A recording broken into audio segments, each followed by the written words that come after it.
All right. Yes. Good morning and welcome back to the Football Tribe UG channel. Robert Kesakos is your usual suspect. I hope all of you guys are doing well. I hope you having a wonderful morning. I know it was a very bad night for Manchester United fans, but it is what it is. We got to move on. We got to come back here and speak sport regardless of what the results were. And uh, today cannot be any different in whatsoever form or shape. So really, that's why we are back once again to speak morning sports, and I'm glad to be back with you guys.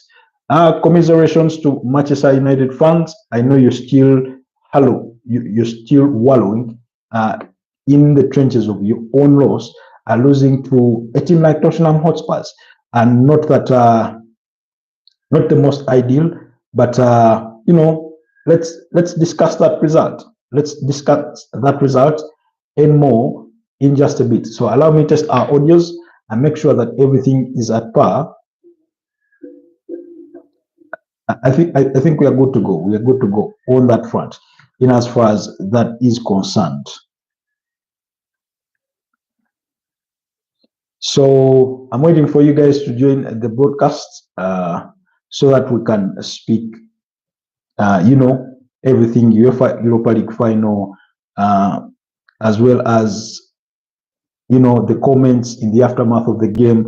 Bruno Fernandes are saying that he will be open to leaving the club should that be the decision of the club. Ruben Amorim says he is not quitting regardless of the results, regardless of the kind of football that they did play last night.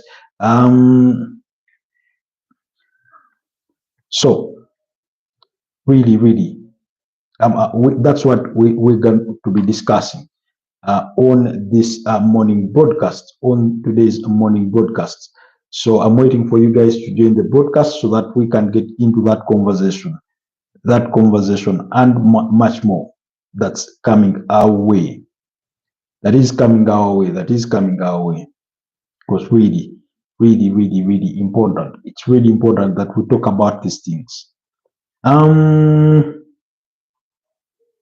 That's what we're going to be discussing. The UEFA Europa League final. What a boring game, by the way, might I say. Quite a boring game. One that was not really worth the 90 minutes that it took to be played out. But that's the nature of football. And sometimes it works out, sometimes it doesn't. So it just wasn't Manchester United's day. And I hope they can take heart in knowing that this was the culmination of that typified the kind of season they've had all throughout. They were nowhere ever near good enough, and yesterday was simply an icing on the cake in as far as the season has been for them. And never mind that they had not lost a single game across the entire campaign in as far as the UEFA Europa League was concerned. But still, you sort of felt that the game in itself typified the two sides and their standing on the Premier League table. I think it had been widely spoken in some sections that when you looked at the Premier League table, it was not worthy of these two being in the final.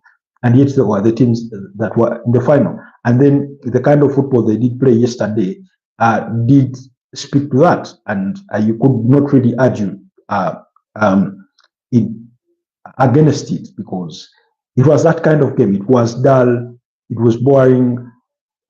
Tottenham Hotspurs failing to complete even 200 passes across the entire 90 minutes.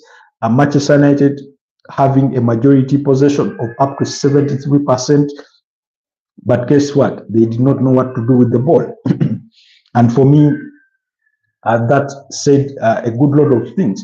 That the more things have changed, the more they have remained the same at Manchester United, because we've seen that time and again. I think ever since Louis van Gaal left the club, it's been the same at Manchester United, that in a game where they have majority of ball possession, they are devoid of ideas on what to do with the ball. So for me, that's what I saw yesterday. I saw two teams that all wanted to win it, but did not show the intent of wanting to win it. I felt like a preseason friendly game. Not so much intensity, no intention of going all out for it. And then one scrappy goal ends up winning it all. Of course, we know the goal by Brennan Johnson, Luke Shaw being involved. It's easy for people like Mark Goldbridge to blame on Andre Onana. I think that's the easy part. They take the easier part in blaming Andre Onana. But for me, I would say the entire team. Both teams were bad. It just so happens that one scored a scrappy goal that won them the fixture. And that's typically what it is. That's typically what it is. On any other given day, we would be requesting to have this final replayed and at least have a taste of better football. It's not to say that maybe we would have wanted 4 goals in the game or even 3 or that, but at least they would have given us an entertaining fixture. I mean, for goodness sake, we've seen games that ended in goalless draws but were more entertaining than those that had seen maybe even 4 goals in the same fixture. So yesterday for me was that kind of game. I'm the kind of person that watches the game and, looking for key moments, key points to, take note of, given what we do here. But yesterday I hardly had anything to note. When you look through the entire game, 42nd minute, the goal scored by Brennan Johnson. I think we come back in the second half, and then Vicario misjudges a ball that was headed destined for the net, and then Mickey van de Ven clears that ball off the line. And those are the 2 moments we can really remember from the game. All the other moments, like there were non-starters. There were non-starters. So clearly, for a team the size of Manchester United, by all measures of history, present and past, current and everything, they just had a bad day in office, and not just a bad day, but shitty football. I mean, Alejandro Garnacho is out whining, saying that for all the different stages of the competition, he had been chosen to help the team, and he did everything to help the team. And then the final comes, and then suddenly he's only given 20 minutes. Now, that seems to be an easier take, but 20 minutes is enough for a good player to make impact on the game. When he came on, he did not have the desired impact. The players that started ahead of him in Mason Mount, in Amadou Diallo, they did not have the impact that we had hoped.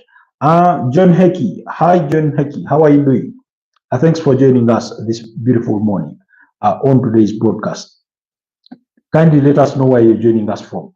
So the game overall was that kind of game where you read, even when Cristiano Romero was given man of the match at the end of it, I didn't think anybody deserved it. Shout out my boss. Thank you so much for joining us, John Hickey. I stand to be corrected, but I seem to be seeing you here for the very first time. But it's good to have you. Let me know where you're joining us from. What country are you streaming from to join us? Anyways, but good to have you. Good to have you. Kindly like the broadcast. Please help me like the broadcast, and also consider subscribing to the channel if you're new here. Much appreciated, John. So I did not think that Cristiano Romero deserved to be man of the match. I mean, nobody deserved to be man of the match. You're from Gaza? Really? How are you able to stream in the midst of the war? I stand to be corrected, but from what I gather from the press is that it's a war zone out there. How do you manage to get even an internet connection, let alone manage to scroll through your phone and be able to listen to people like us? Anyway, it's quite commendable, but I hope you're doing well. I hope you're safe where you are. If that's the case, that indeed you're from Gaza, I hope you found a safe haven in the midst of all the chaos that is going on down there. Anyways, so for me, if you pressed me for a man of the match, I think you're from Israel, okay. Oh, I struggle to separate the two anyway, but good to have you here. So for me, if you had pressed me for a man of the match performance, I had said do not give it. In any case, maybe even Mick van de Ven deserved it more for saving Spurs from conceding that goal for me, because that was the standout moment of the game, not even the goal that had been scored on the opposite end. So really, that was the standout moment, and it typified the entire game at large.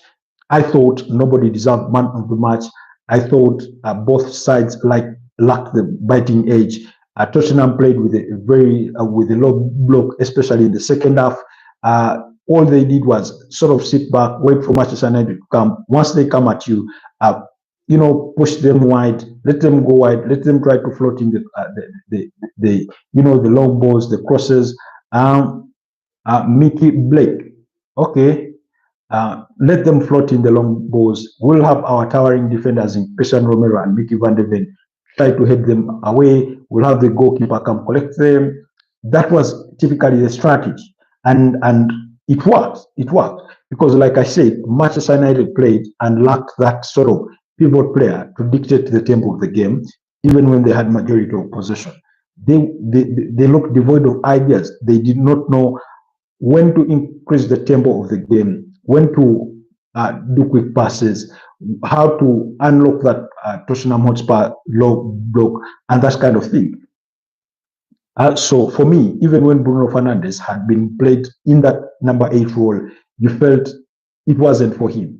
He's a very good ball carrier going forward, as a number 10, providing the assists, playing that final good pass.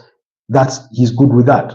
A long pass every now and then, he will be good with that. But in terms of dictating play, in terms of determining the tempo of the game, increasing the pace and reducing it, that's not for him. He's not really cut out for that.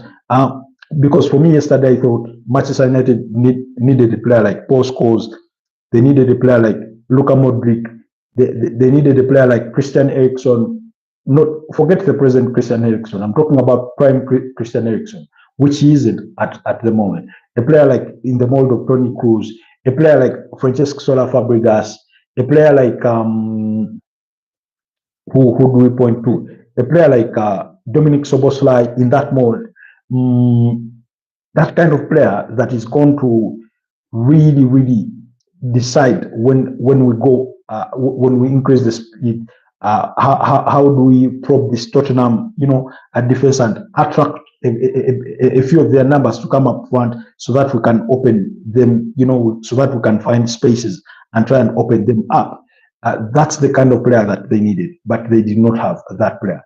A player in the mold of Xavi, that's the kind of player that they needed. And when you looked at their bench, all they had was Christian Eriksen, who, of course, wasn't given the chance to come on and do it, because Manuel Agate cannot do that, Casemiro cannot do that, Bruno Fernandes, it wasn't really happening for him. Mason Mount struggled in that game. Rasmus Højlund was starved to death as their striker.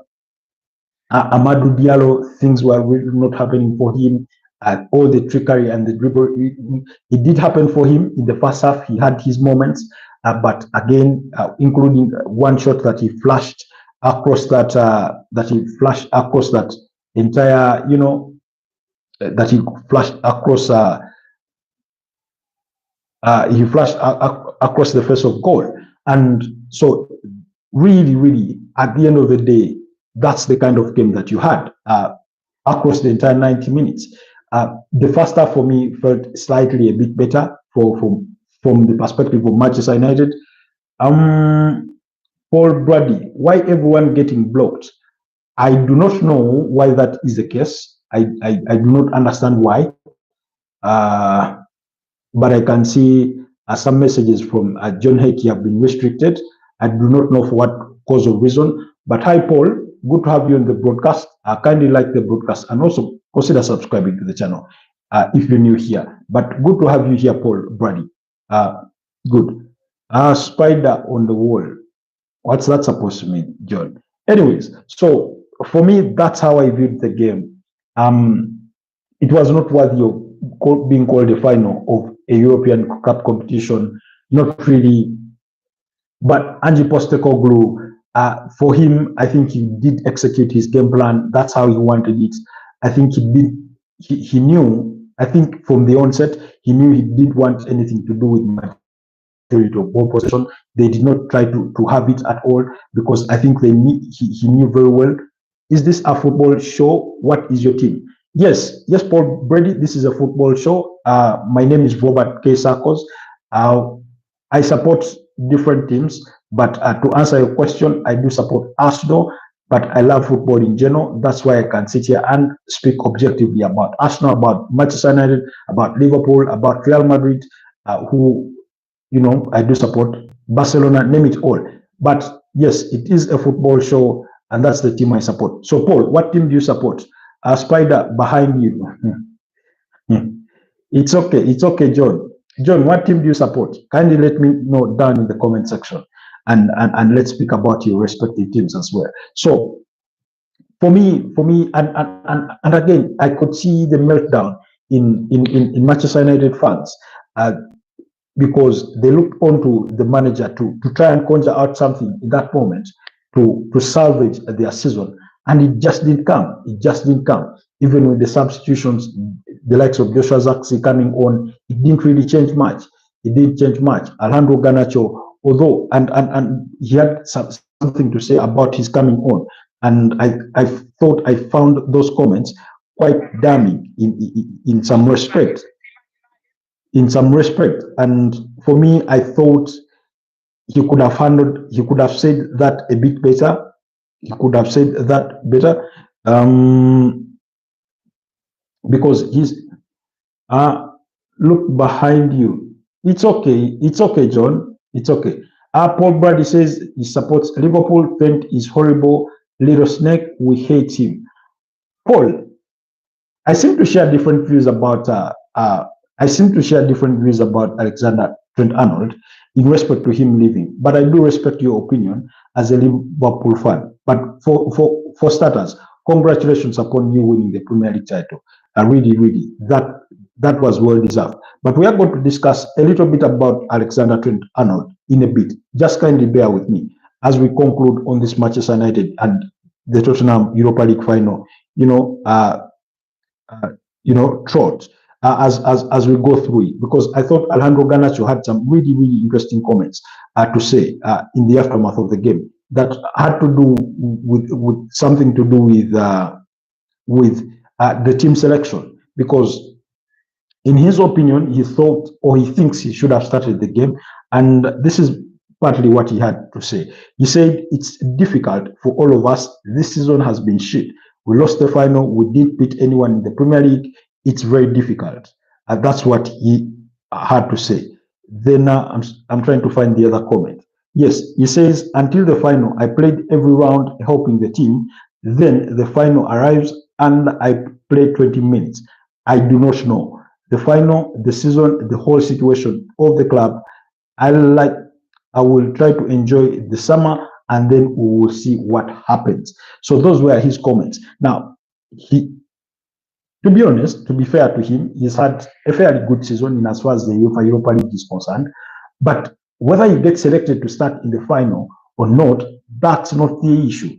Of course, every player that is not selected to start will feel bad in one way or another, especially when you want to be out there on the playing turf helping your team. So, but then he was given 20 minutes to play. There are some players that did not get on that turf to play, to try and help their team. What did he do in the 20 minutes that he was on the pitch? Nothing that we can remember to say, oh, he did this. Of course, there's that attempted cross that he tried, but I mean, there's not really much that he did do when he came on. So for me, it's a non-starter. It's inexcusable for him to be saying, for him to be trying to insinuate that he should have started the game and maybe United could have won it. We will never know. It's easier always for us to say the manager should have done B when A doesn't work. And when he does B, it's easier for us to say he should have done A when B doesn't work. But when he does A and it works, we no longer come up to say anything with our B. And the reverse is true. So really, for me, that was a non-starter.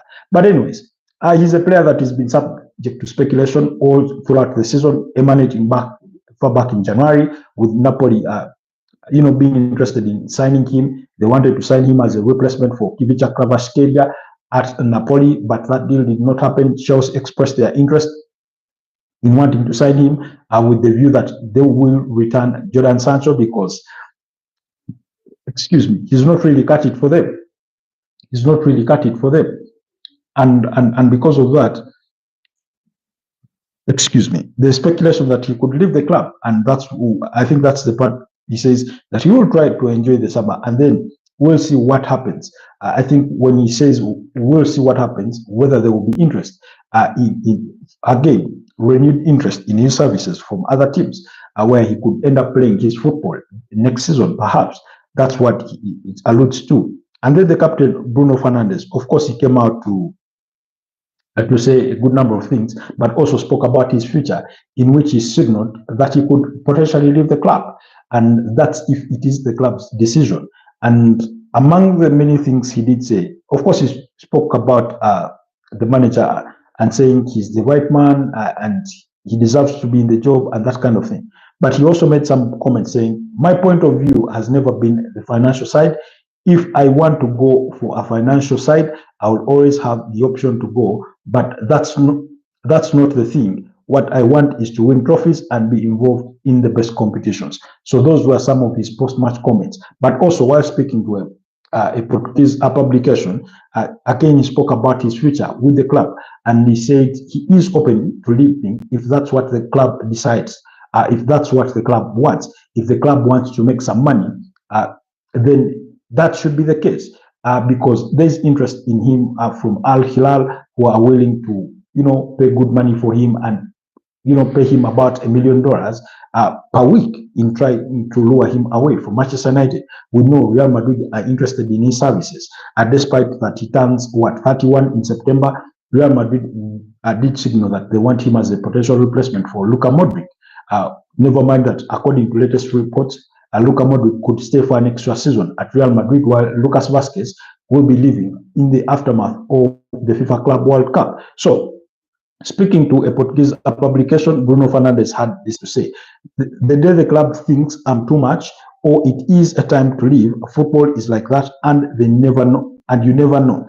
If the club thinks it is time to leave because they want to make some money, keyword, because they want to make some money, that is what it is, and football is like that sometimes. So the reason as why I say that line is really important. The club wants to make some money. The hope had been that United would win the UEFA Europa League, and then they get a UEFA Champions League football, which could mean for them anywhere between a minimum of £80 million to 130, 140 million pounds across the entire season are in the UEFA Champions League in terms of match day revenue, broadcast rights, commercials, and everything that comes with it in that line. Now that they do not have it, I can see Mokwet says, should Modric leave Real Madrid? Let me answer that in just a bit, but good to have you here, Mokwet. I kindly like the broadcast, and also please consider subscribing to the channel, seeing that you're new here. So we all know about the interest in Real Madrid for Bruno Fernandes. So because Manchester United had hoped that they would get in the UEFA Champions League, that could have improved their financial situation.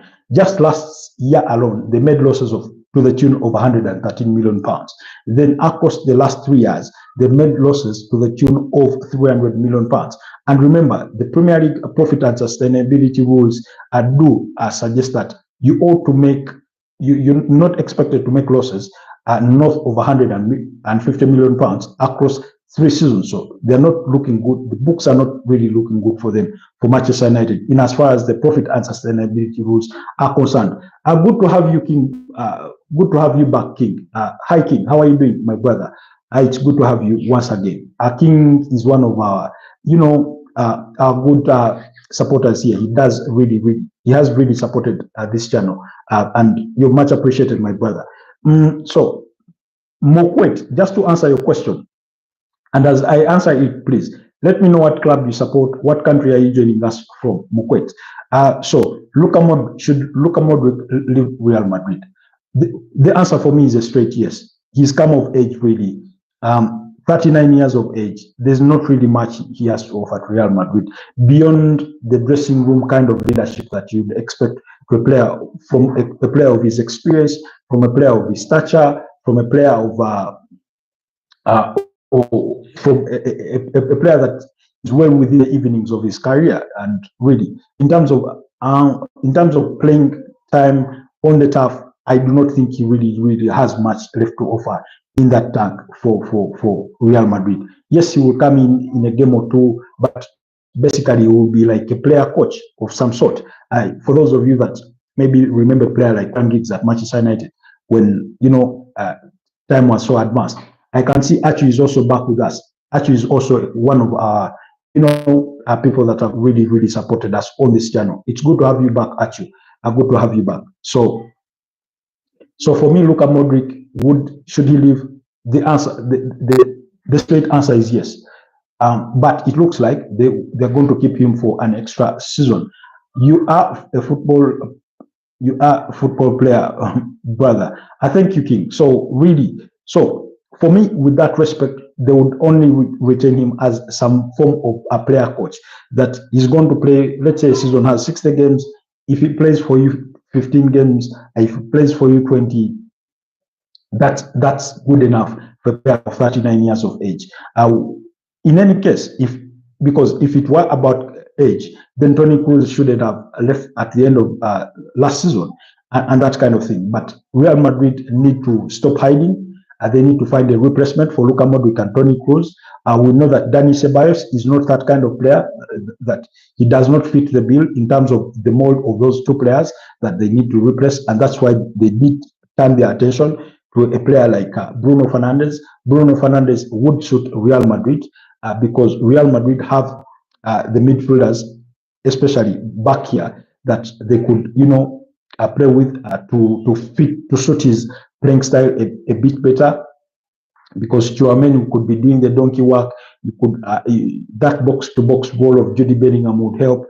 Paul Brady says Newcastle, Palace, Spurs, luckiest English teams to win cups in the history of world football. For Newcastle, I wouldn't say lucky. I thought they deserved their win. Because when they beat up against Liverpool by 2-1 in the finals of the Carabao Cup, I thought they were the best team on the day. They were the better team. They deserved to win. So for me, it wasn't luck, really, for them. Looking at the semi-finals, they beat Arsenal home and away. And for those of you that care to be reminded, I do support Arsenal. But they beat Arsenal home and away in the semi-finals of the Carabao Cup to get to the final, where they beat Liverpool. And for me, I thought they were deserved. Crystal Palace, yes, they were lucky. I do agree with you. They were lucky that Omar Mamouche missed the penalty, but they were lucky, very lucky, that Dean Henderson doesn't get sent off for that handball, handling the ball from outside the area. For me, that was really lucky. Because, I mean, how did the referees miss that? How did VAR not alert the referee that you made a grave mistake in not giving Dean Henderson a red card? Yes, I understand our wish to have an underdog maybe win it. That's only natural for people that enjoy football. But for me, the decision in itself was inexcusable.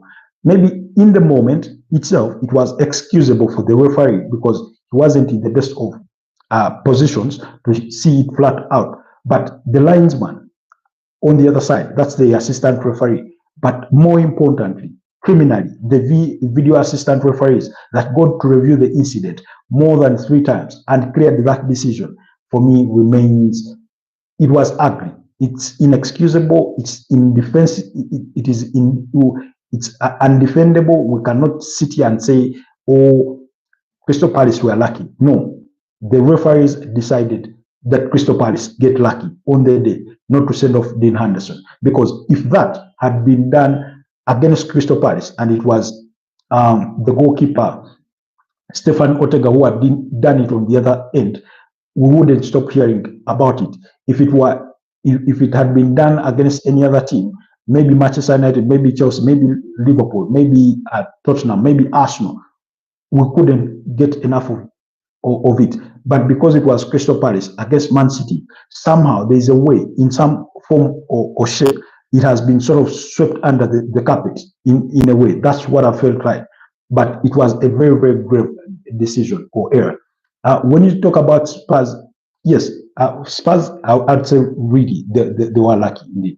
But in one way, they also created their own luck by at least putting themselves in a position good enough to reach the finals of this UEFA Europa League.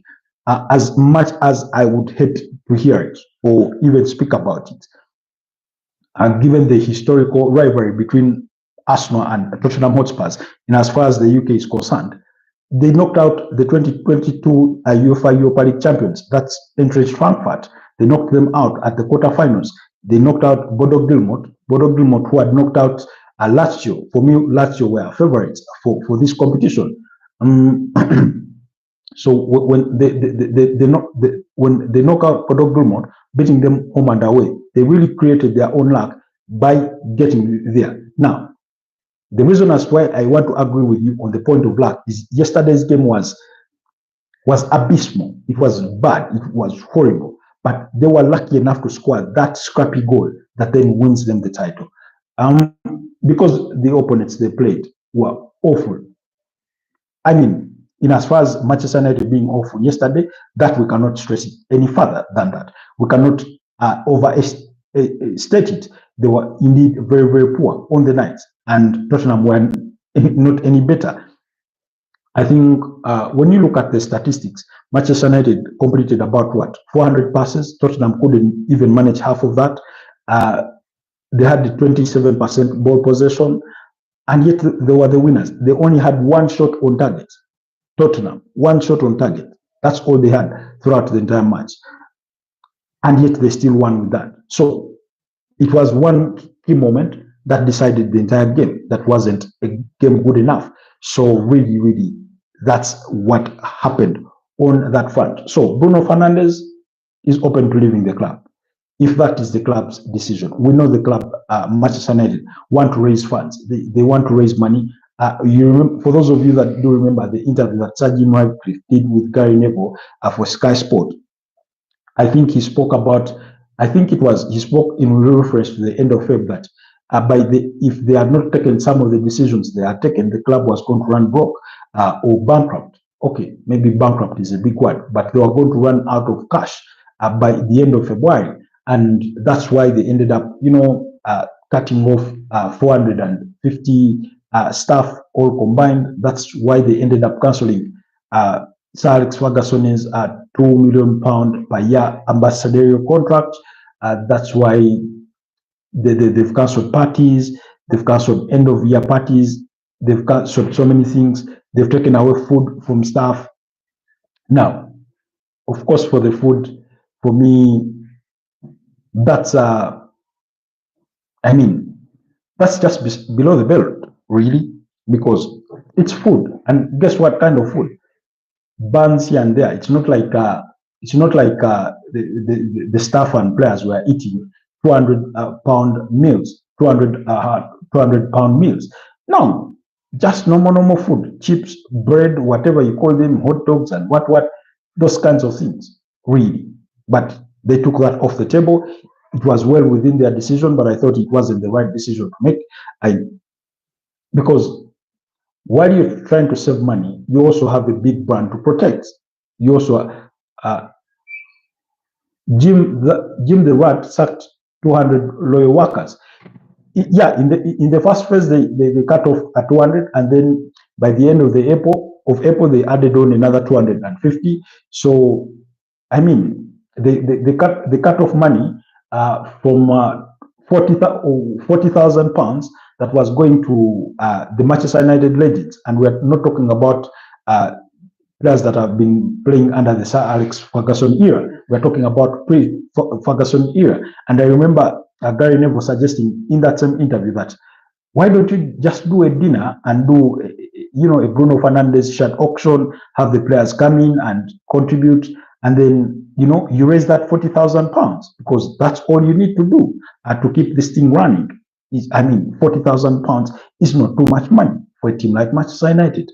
Now, and even if he were to say it is much in the circumstances within which they find themselves, they can still raise it through other means without having to go in the direct coffers of the club.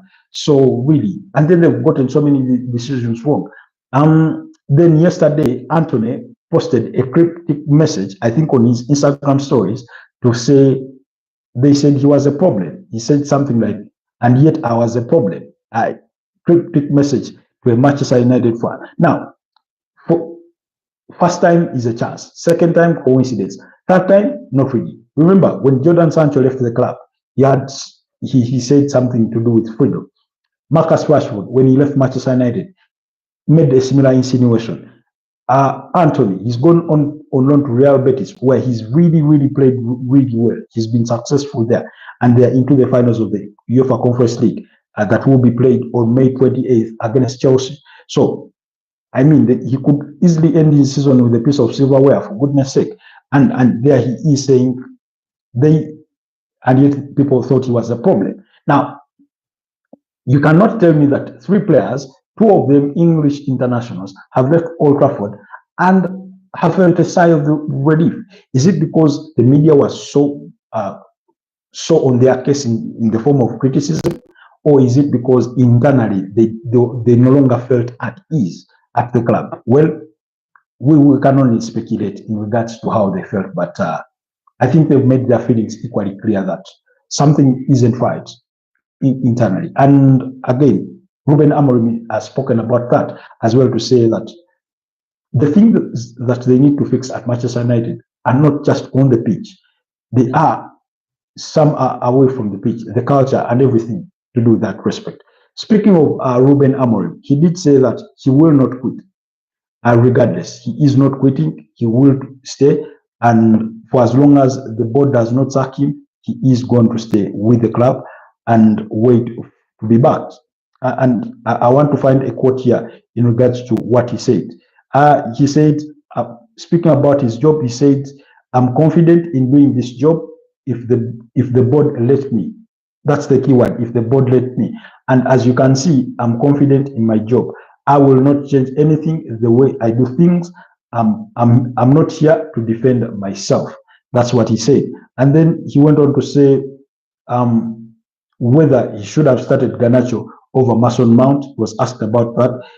He said it's easy to say that now. Who missed the big opportunity in the first half, in the semi-final? Garnacho. Football is like that. So again, and he couldn't be more correct here, because he says it's easy to say that now, because we as football fans oftentimes, let's say a manager picks out a team, it doesn't work out, we get beat, we lose, maybe drop points if it's a league kind of a game. It's easy for us to say, oh, he should have started that player, and instead of that one, he should have made that substitution. It's easy for us to say that after we've known the result of the decisions that he made. That's easy for us to make. And yet, if in actual sense he had made a different decision and we ended up with the same result, we will still be pointing fingers still at them. So for me, I do agree with him on that, in that respect. But it's one of those. And then Bruno Fernandes came out to defend his manager, speaking in his defense, and he said, "I do think Ruben Amorim is the right man for us. I do not think what happens this season shows exactly what he is as a manager.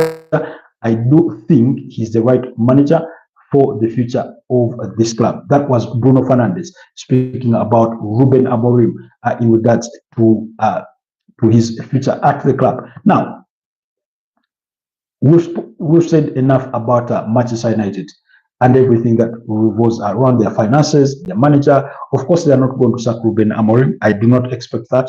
And by his own words, he's not quitting. He's in for the long haul. However, he will need a very good summer in the transfer window. But given that they're not going to have UEFA Champions League football, it sort of may disrupt how they go about their business. In some cases, or in many cases, they may need to sell players for them to be able to afford new players. And some of the players they may look to sell will be possibly, I don't think they would have loved to do it, but Alejandro Garnacho is a player to watch in terms of players that could be in the club. Marcus Rashford is one of those. Altai Buendia or Andre Onana, one of the two, could be leaving the club. Then, of course, the likes of Johnny Evans will be just leaving at the end of their contracts, unless the club decides otherwise. Christian Eriksen, Casemiro does want to see out his contract. Now, we all know the conversation across the entire season had been about really forcing Casemiro out because they thought he was underperforming, and yet in the last 2 months of this season, he's turned out to be one of the better players for that Manchester United side. But he wants to see out his contract, not because I do not think it is out of the love for Manchester United per se, but I think because he knows that he's not going to get those kinds of wages elsewhere, because he earns more than north of £300,000 per week, and maybe where he could get them would be in the Saudi Pro League, and maybe he's not really ready to move there. And then the other thing is that Carlo signaled that he wants him back on the Brazilian national team alongside with Neymar Santos Jr. So we'll wait to see how that spans out. So expect some player sales for Manchester United to be able to afford new players. And one of the players they are looking to sign first is Matthias Cunha from Wolverhampton Wanderers in a deal believed to be about worth £62.5 million as his release clause. They are looking to sign him, and then that's the 25-year-old who is being involved in about I think 21 goals, combined 6 assists and 15 Premier League goals. So very, very good player in Matthias Cunha. Then they want to sign either of Liam Delap or Victor Gyökeres, but I think with them missing out on UEFA Champions League football, they lose the crossing card of the promise of European football, and then that deal becomes slightly too expensive for them, given that they do not have Champions League football that could be going to need some bit of more revenue. So going on to sign a player that is worth 58 to 60 million pounds could also be proved to be a bit difficult after you've signed Matthias Cunha, should that deal eventually go through. Then, so that means they may switch their full attention to Liam Delap, who is a bit more affordable for at 30 million pounds. That's his release clause at Ipswich Town. Paul Bradley says Gyökeres going to Arsenal. That's the speculation, but also while that is the speculation, we've also had it that internally Arsenal may be considering different options that they may, that while he's an option, he is not the number one on the list. And again, we've spoken extensively about that Arsenal transfer wish list in regards to strikers, and of course at the tip of it was Alexander Isak, who I think they since quickly realized it will be an almost impossible deal to do, or if possible, a little too expensive to their own taste, so that it would cost them a leg and an arm to pull off. So that means that they could be, out, unless, and even if Newcastle were to miss out on the UEFA Champions League football by losing to Everton on the final day, that's at St James's Park on Sunday, I still think that whichever team would want to sign Alexander Isak, be it Barcelona, be it Real Madrid, be it Liverpool, who are also interested, they would still find that deal quite expensive, anywhere north of £100 million. So that was their wish list. Then inside there, there's Benjamin Sesko, who is only 21 years of age, from RB Leipzig. Of course, Victor Gyökeres is on the same list. And then Hugo Ekitike at Eintracht Frankfurt, a 22-year-old French international that's been involved, I think, in a combined 33 goals in across 48 games or 47 games in the season. 15 goals coming in the German Bundesliga, a couple of assists in there, and that kind of thing. So those are some of the players that they've really considered in terms of wanting to sign. But also, Victor Gyökeres, the question has been about how he fits into that Arsenal mold and everything. Apologies for the background noise. Somebody is moving their scooter. Anyways, so like I was saying, there's been an ongoing debate, and then Victor Osimhen in recent times has equally been mentioned in that same way. But there's an ongoing debate about how the player that Arsenal signed suits their playing style in terms of goal scored, in terms of being who is in their prime. Of course, Victor Gyökeres is the player because he went on loan out to Swansea. He couldn't cut it. He only scored 1 goal in about 6 months.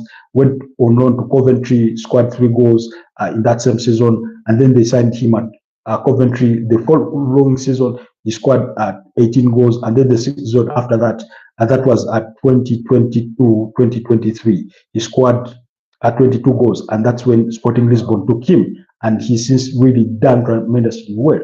But the way he plays, or what suits him, I think a Manchester United system could suit him better as opposed to an Arsenal system. But then that's for the experts. But if he ends up at Arsenal, well and good. But I think in some way, I think if Arsenal have the option to sign somebody different before him, then they will go for that option before him. He is an option, that's widely known. But let's wait and see how the whole window shapes up. So that's there for the take. Let's speak about Tottenham Hotspurs a bit. Tottenham Hotspurs, yes, they are champions. They've won their first title in 17 years. Their last have been the Carabao Cup or the EFL Cup that they won in 2008 when they beat up against Chelsea by 2 goals to 1 final. Didier Drogba scoring the direct free kick, and then Dimitar Berbatov scoring from the penalty spot to make it 1-1, and then Jonathan Woodgate scored what turned out to be the winning goal in that game. We're talking about an old Tottenham side before the coming of Harry Redknapp, before coming in as manager, because in that season, that was 2007-2008, they had sacked Martin Yol and replaced him with, there was an interim replacement there that guided them to that triumph. So yesterday, they won their first title in 17 years. In regards of Daniel Levy, I mean, again, he was speaking about his future, and Ange Postecoglou he's not going to quit. He's not going to show himself out. But there's huge speculation that that Tottenham could look to fire him even after winning the UEFA Europa League, because of the kind of season they've had. They've really had a very, very poor season domestically because they've lost what? 21 Premier League games, is it? Yes, about 21 Premier League games so far this season. And that's horrible. That's more than half the season just losing. I mean, that's close to losing for fun. And I keep saying this, in any different season other than the season we just had, where Liverpool won the title with 82 points, and yet in the last, I think, 4, 5, or even 6 seasons, those points were not good enough to win a Premier League title. Manchester United and Tottenham Hotspurs would have been candidates for relegation, kabisa. So, really, should Tottenham Hotspurs sack Ange Postecoglou? Paul Bradley, please help me on that question. Should Tottenham Hotspurs sack the manager in Ange Postecoglou? Personally, I think given what he's guided them to in winning the UEFA Europa League, I think he deserves another chance for a third season. And I think next season they could be better. Of course, injuries worked against them like they did to so many teams across the campaign, but also at some point they gave up on the Premier League and everything that was related to that, as they realized that regardless of what they did, they wouldn't finish anywhere above the top 10 or within the top 10. They gave up on the Premier League and they concentrate on the UEFA Europa League, where they've had their success. So, with that said, I think they started to pick and choose what games to play. The manager tried to sort of save his players for a competition that he believed he could go on to win. And I mean, he's been ignorated in that respect when he went on to win it. So clearly, for me, I think I would give him a chance for another season. Of course, go into the market, try and do some additions, let some players go. In terms of the core of the team, the spine of the team, they still have that. You have a striker, you have strikers in Dominic Solanke, you do have Timo Werner, you do have what's his name? His name eludes me, but you do have the Wilson Odebats and that kind of thing. When you look at that backline, Destiny Udogi, Dijad Space, Christian Romero, Mickey Van de Ven, Davies, and all that kind, Pedro Porro, that's a good backline. Yes, I think it needs to be coached better, but I think it's not in their lack of ability to defend, but in the style in which they play. And that's all to the manager because of the kind of football that he wants to play. That's what really affects them, that they end up conceding so many goals. For me, my verdict would be that Ange Postecoglou stays for another year. So speaking about his future, he said, "I'll be disappointed if I couldn't continue on this path. Mate, I'm a winner. I've been a winner my whole career. Even when I signed, Daniel Levy said we went after winners and it didn't work. Now we've got Ange." So that was Ange Postecoglou speaking about his future in as far as his future at Tottenham Hotspur is concerned. He also said again, this was a question about his comment of saying always winning things in the second season. He was asked about that, and he said, "Let me clarify. I wasn't boasting. I just had something inside me. We needed to win. People have taken shots at the club, and I have felt at times we haven't defended ourselves as strongly as we should." So that's what he had to comment about those words that were trending almost all night, because somewhere along the season he said, "I always win things in my second season," and it is his second season with Tottenham Hotspurs, and he has won the UEFA Europa League, the first of its kind at the Tottenham Hotspur Stadium, and we could see the emotions that encapsulated all the Tottenham players and their fans wherever they were. Now I think it's even going to be an even bigger challenge. I think it's going to be an even bigger challenge for a team like Arsenal, who now know that their rivals next door have won a piece of silverware, and yet for them they are still there to they are still yet to win anything. So I think Manchester United are going to need a purge in regards of their squad, and maybe we will find time to speak about that at length in regards to what players we think that they should be letting go and why they should be letting them go. But I think for players that could be exiting, if I were to rush through them, I think Andre Onana, Victor Lindelof, those are expected to go. Harry Maguire will stay. Lisandro Martinez will be staying. Luke Shaw should leave. Harry Yama, I mean, that's a young player. Len Yoro will be staying. Mazzaro will be staying. Matthias De Ligt will be staying. Aiden Heaven will be staying. Bruno Fernandes will be staying. Mason Mount, I mean, his Manchester United career has really has dealt injury blow after injury blow, so it's really hard to make a call on that one. Christian Eriksen will be leaving. Casemiro would be leaving under ideal circumstances. Patrick Dogu stays. Kobe Mino stays. Ogate stays. Rasmus Hojlund should leave. Alejandro Garnacho ideally would stay. Joshua Zirkzee should stay. Sancho should leave. Rashford and Anthony should leave, and then Amado Diallo should be kept. So for me, that would be my assessment of Manchester United in regards to that. And then Manchester United have also entered the race to sign Ryan Cherki. That's according to Sky Sports. Germany, they do understand he is not a priority for Liverpool, not a hot topic at the moment. The priority for the position is Florian Wirtz. That's for Liverpool. We've spoken about Florian Wirtz at great length in as far as this channel is concerned. So really, it's going to be interesting. But anyways, I think that's the gist of the conversation. I cannot say congratulations to Tottenham Hotspur fans, but I'll be telling you the apologies that have come from the African continent in as far as apologizing to fellow Arsenal fans in the UK is concerned.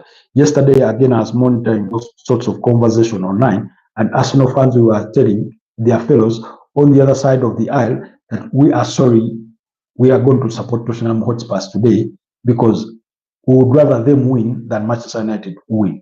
And for only simple reasons that we all know. The rivalry that exists between the two fans and the two teams on the other side of the aisle is the equivalent of what exists between Arsenal and Manchester United fans on the side of the aisle. It's as simple as that. That's the best way or easiest way I can put it for you guys. But anyways, it's been good having a chat with you guys. Paul Brady, thank you so much for being with us today and for your contribution. King from India, thank you so much. Achu, thank you so much for being with us. Mokwet, thank you so much. John Heki, thank you so much. Much appreciated to have you on today's podcast. I wish you guys a wonderful rest of the day. Stay blessed, and we'll meet next time, possibly late on in the nights when we get to do our transfer speculation. We'll get a chance to we'll look at the transfer speculation in the evening broadcast and more of that. Talk about Arsenal's, want to move for Rodrigo, and then Bayer Leverkusen's Florian Wirtz again remains to be a big conversation, and then Barcelona's need sort of thought or are considering to move for Luis Diaz at Liverpool and that kind of thing. So we'll be talking about that in the evening hours for our late evening broadcast. That should come at around 10 p.m. or slightly above, but that's the expectation. We'll be coming to you live to discuss transfer speculation and any other news that could have broken during the course of the day. But before I sign out, I want to remind you guys that if you are interested in learning digital skills, then digital skills like coding, web design, came in late, Naye Manu, that is our usual suspect, Okoyo Amlen. He says he came in late, but Manchester United, he's equally lost for words about Manchester United. I think we are all, and many Manchester United fans must have felt the same way, not just at the blow of the final whistle, but in the manner in which they played that entire game. They were nowhere near good enough, that we can all agree, against a bad opponent. So anyways, like I was saying, if you're interested in learning some digital skills like cybersecurity, web design, and coding, then you should take advantage of Able Studies offer, because they are giving a 5% discount on their in-person training as well as online digital skills training sessions, coupled with career guidance as well for its members, and they help their members find jobs after training. So really capitalize on that and check them out. They are based in Kampala, in Kansanga, Kampala, Uganda. I'll leave their link down in the description of this video so that you guys can check them out and see for yourselves in regards to their value proposition. Do not hesitate to reach out to them if you have more inquiries about their trainings, about cybersecurity course, about web design, about coding, because those are the most on-demand digital skills that there are in the world today. Anyways, have yourselves a blessed day. We're into 58 minutes, almost an hour. But it was nice having you, all of you guys, all of you that chipped in at whatever time that you managed to chip in. Much appreciated for the love and support. Let's keep it on Footballtribeug, and I'll be back late in the evening. That's possibly the night. That's around 10 p.m. To discuss more of the transfers, speculation that we'll be making the runs as we go through the course of the day. Have yourselves a wonderful rest of the day, and bye-bye. Peace.